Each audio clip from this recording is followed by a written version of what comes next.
বিশাল একটা সাপ আজকে ধরা পড়েছে। দেখেন, আমি দেখাবো। এটার মাথায় কিন্তু আলপন করা আছে। এটা কি সাপ আপনারা কমেন্ট বক্সে অবশ্যই জানিয়ে যাবেন। আমি আলপনটা আপনাদের দেখাই।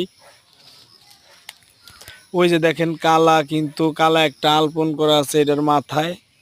এটা কি সাপ, এটার আপনারা কমেন্ট বক্সে অবশ্যই জানিয়ে যাবেন। কমেন্ট বক্সে কমেন্ট করে যাবেন এটা কি সাপ। বিশাল একটা সাপ আজ 2 দিন যাবত এক বাড়ির ভিতরে, জালের ভিতরে আটকা পড়েছিল। আমি দেখেছি যে ও চলে যেতে পারে কিনা, যাইতে পারে নাই।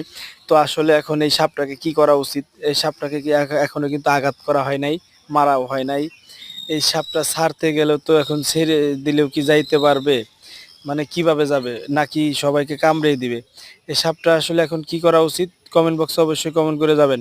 নবী বলেছে একটা সাপ দেখলে মারতে না পারলে অন্তত একটা ঢিল ছুঁড়তে।